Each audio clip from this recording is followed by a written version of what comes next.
How to prepare your credit to buy a house. If you're getting ready to buy a house and you're planning on getting a mortgage or a home loan, it might be a good idea to prepare your credit.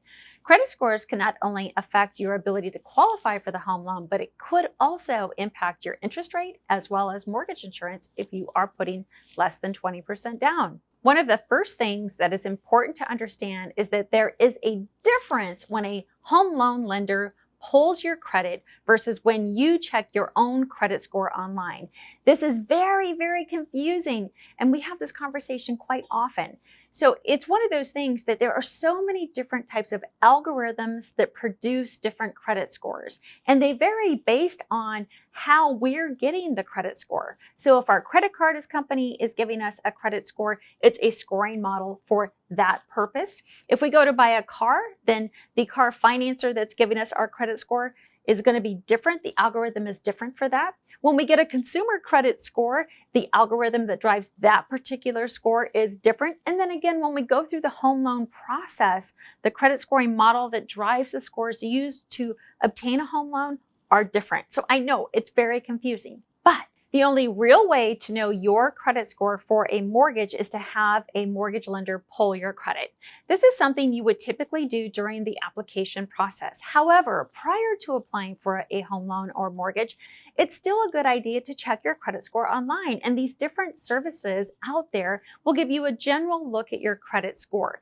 Just know it's going to be different when you actually complete the home loan application and go through the mortgage pre-qualification process. Before we talk about how to prepare your credit score to buy a house, let's first talk about what minimum credit scores are required to obtain home financing to buy that house. So FHA's minimum credit score is a 580 when putting less than 10% down. So you can do FHA's 3.5% down payment requirement down to a 580 middle credit score. Very important, though, to understand that not all lenders, even though FHA says that that's what their credit score requirement is, it doesn't mean that all lenders across the nation are going to allow for a 580 minimum credit score. And if they do, sometimes they're going to require additional guidelines or maybe additional reserves or maybe a home buyer class or things like that, because the lower the credit score could mean that there's a higher risk associated with that loan. And that's pretty much the same when we talk about VA. What's interesting is the VA actually doesn't post a minimum credit score requirement for VA home loans. They leave that up to the lending community and lenders to decide the credit risk and whether somebody borrowing money to obtain a home loan can actually pay the money back. So when we think about VA minimum credit scores, if you Google that, you're going to see a variety of responses. That's because, again, lenders will impose what their criteria is from a minimum credit score on a VA home loan. Now, conventional conforming loans, so that's going to be Fannie Mae and Freddie Mac, they actually do have a credit score posted, and that is a 620 minimum credit score. So if you have a lower credit score than 620, and again, remember from a lending standpoint, there are three major credit bureaus that are being pulled: TransUnion, Equifax, and Experian. And from a lender's perspective, they're going to take the middle credit score between those three scores. So if your credit score is under a 620, then you're probably not going to be eligible for a Fannie Mae or a Freddie Mac conventional conforming loan until that credit score gets up. While these are the minimum credit scores, keep in mind the better the credit score, the better the interest rate and the terms, depending on the home loan that you're obtaining. Okay, so let's get into the best ways to prepare your credit score for buying a house. First, make your payments on time. I know it sounds crazy, right? But paying your bills on time is really the biggest thing that is going to leverage that credit score. I often have seen people that have had perfect credit for years and years and years, and they have one 30-day late payment, let's say on a credit card. That can drop the credit score anywhere from 80 to 100 points. So when I say paying your bills on time, it is a game changer and can definitely have a big impact on your home loan pre-qualification. Now, what is considered late? This is important. It's a 30-day late payment, meaning that maybe your payment is due and you have a grace period and you pay it during the grace period or just after the grace period. Maybe you have a late payment fee, but until it goes 30 days late, that's when it gets reported to the credit bureaus. So really important to understand, 30 days or more late, that's where the damage starts to happen. on our credit reports. And if that late payment was in the last 12 months, this is even a bigger impact to the credit score. So for example, if you're going through the home loan pre-qualification process and maybe you just had a 30-day late payment on a credit card 60 days ago, the fact that that late payment is so recent, it is going to negatively impact the credit score and potentially the ability to get pre-qualified because it weighs heavier in that overall credit score. Now, the further that late payment gets from the point in time that your credit's being pulled, so let's say it was a year ago, it's less of an impact on the credit score. So the timing of when that late payment was versus when you're going through the home loan pre-qualification process is really crucial. The second item is credit utilization. So first, it's important to know that if you don't use your credit cards within a 6-month period, then your credit cards are going to become inactive from the scoring standpoint. So if you don't believe in leveraging or using, let's say, credit cards, that's okay. Go to dinner, go to Starbucks, you can pay it off. But just that activity during every 6 months is important because that is going to feed into your credit score. And then the second part of that is keeping your balances on your credit cards at 30% or lower of the limit. And this is really important.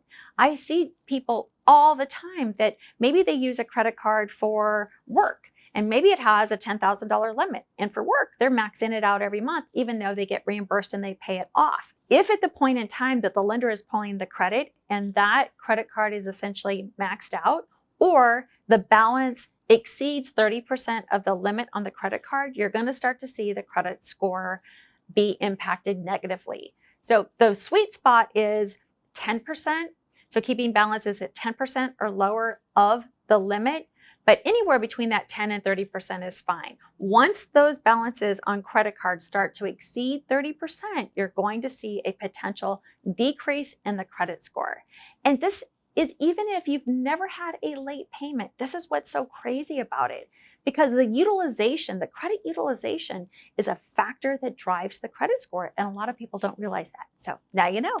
The third thing is know when to pay your credit cards. Even if you pay your credit card off every month, if you don't pay it at the right time, it's not necessarily benefiting you.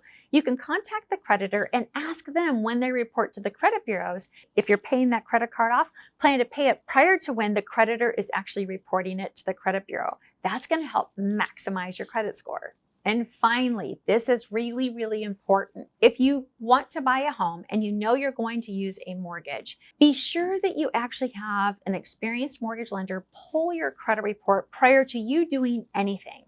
We see this often where people maybe have old collections and they just have it in their head and they want to get right and get ready to buy a house and they think they're doing the right thing by going out and paying these old collections. But here's the deal.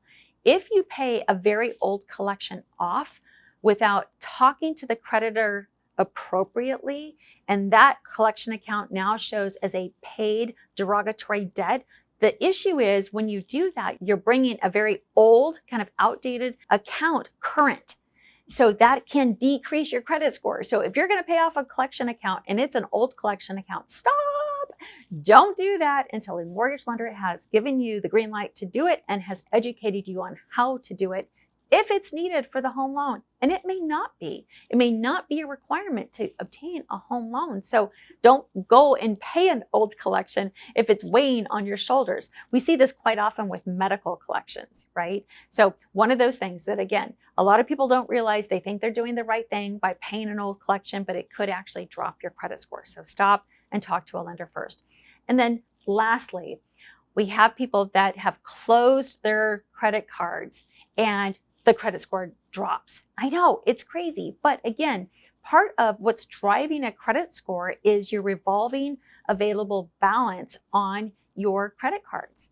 And so if you, let's say, had one credit card and you've paid it off and now you're going to close the account, that good credit card, that good trade line is no longer going to be reflected in your overall credit score. So it's okay if you don't believe in carrying credit card debt. I totally get it, but keep the account open, keep it at a zero balance so you're not paying that interest if that's your position, and just make sure that it's there because, again, being there is helping you leverage that overall credit score. If you haven't already subscribed to this channel, please take a moment to do so.